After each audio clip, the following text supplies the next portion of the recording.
So, Mark, what do you make of the 2026 Formula One regulations? It's something that's been talked about a hell of a lot at the moment.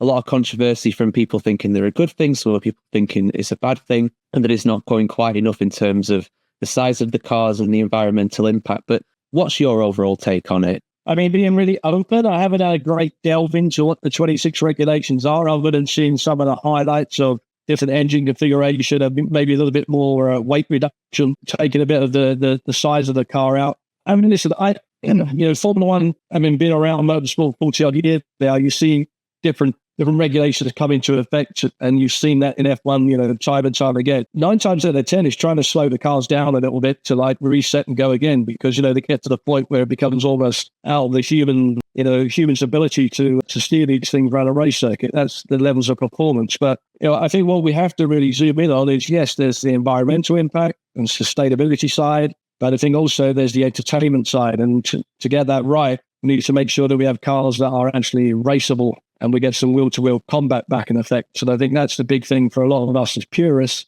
It's great to see Grand Prix for 2 hours, but if we're going to get a result that's driven off the back of a strategic decision in the pit, I'd rather see that actually driven off the back of seeing some guys, wheel-to-wheel combat and seeing who comes out on top as being the best Grand Prix driver. No, of course, I'm with you on that one as a purist myself. I mean, one of the criticisms that a lot of people have said is that it's another regulation change, and what seems to happen with regulation changes like this is that you get one team, be it Mercedes, be it Red Bull, be it somebody else, that gets a big advantage over the others. And instead of actually helping the competition, because people would argue that it's the closest it's been now for about 3 years, what's actually going to happen is there's going to be a big difference. Is that something that you foresee happening in 2026? In many ways, you can spin it around and say that it's a plain sheet of paper for everybody. And, and in effect, it should give the smaller teams a little bit more to go out than the bigger teams in many ways, because the big teams have had the resource and development and personnel to evolve their cars, knowing what works and to try and, refine them.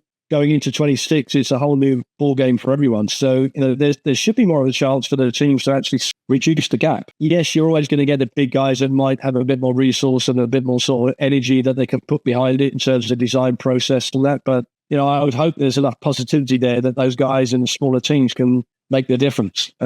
Regulations are regulations. They're always going to have that effect. And without doubt, a lot of the time, it's an inspiration to bring new manufacturers in, because, if you're a big manufacturer and you come into something where you're going to look at it and go, this might be a little bit tough to try and play catch up. The regulation changes actually give them a little bit of an appetite. So you have to look at some of the commerciality around it as well. Yeah, that's true. It's a very multifaceted thing. I like you rightfully say, actually, yeah, it can be an opportunity for the teams that are a long way away to actually claw that gap back.